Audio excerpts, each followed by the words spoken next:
First off, I am not here to defend Donald Trump just because he's familiar with the show and comes on the broadcast and, you know, said favorable things. I defend Donald Trump because the entire establishment is lined up against him, Republican and Democrat, and they misconstrue and spin basically 99% of what he has to say. He does make some other statements about the internet and censoring it to stop ISIS that I think is really dangerous.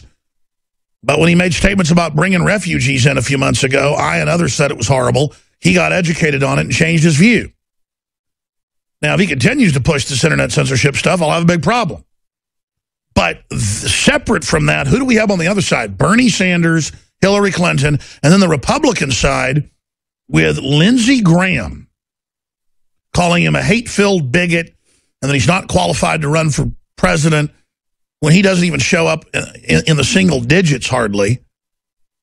And he's completely compromised and openly backed Al-Qaeda, al-Nusra, what is ISIS today with John McCain in Syria.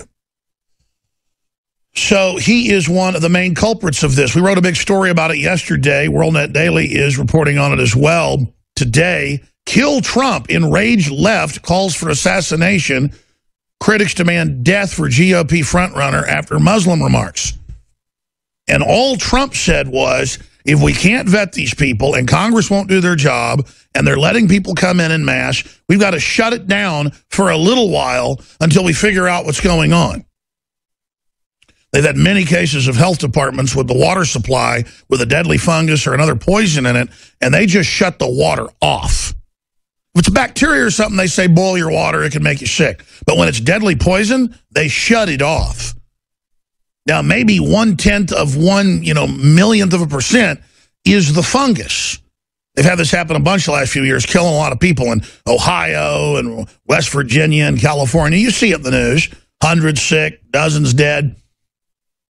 And they shut the water off. So if you have 25% in international polls, 21% in other polls of Syrians and refugees, basically invaders into Syria, usurpers, saying they support ISIS, they support jihad in the West, do you bring in unvetted these people when they've come from terror training camps like Jihad Malik last week with San Bernardino? No, the answer is you shut it off. And so we're in an info war. And globalists want to get rid of our borders.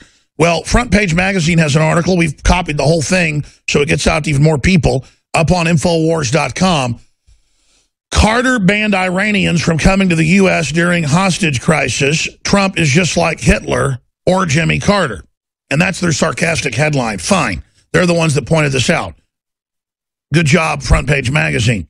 But I'm going to have Watson kind of redo the article and actually show screenshots of the presidential declaration, the presidential order, and just have the headline that we put up on Twitter. Jimmy Carter agreed with Trump, blocked Muslims from entering U.S. and deported en masse. Because that's what's in the article, and what's in the original stories from 1970, 1980, when you go look them up, is he had tens of thousands of Iranian students who were here on visas for education, called in, and if they violated their visa in any way, which most of them did, they were held and deported.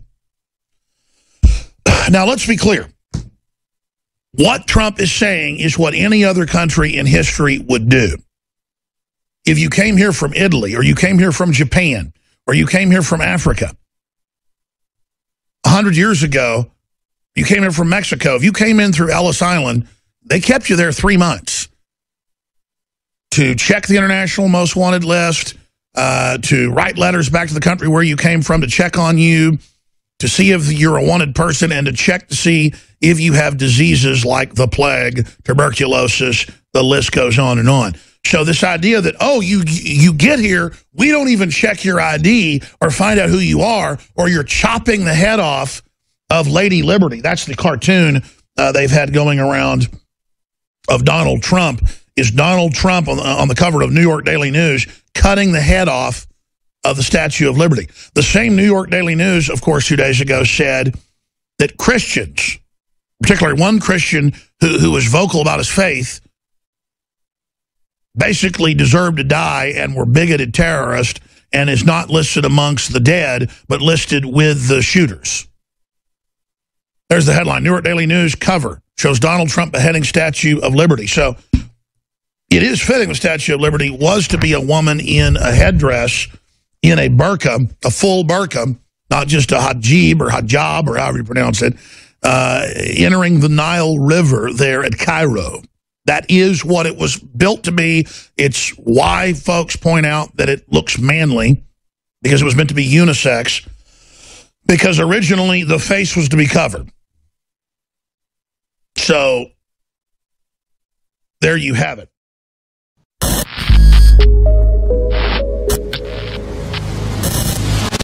A clean, toxic-free body is the foundation of true health. Introducing Deep Cleanse by InfoWarsLife.com, a scientifically formulated blend of nanocolloidal zeolites and organic ingredients that aid the body in cleansing chemicals and toxic metals. We use only the highest quality organic herbs backed by serious research, and we still bring it to you at the best price out there. If you wish to find Deep Cleanse and experience the all-in-one cleansing, visit InfoWarsLife.com. That's InfoWarsLife.com or call 888-253-3139.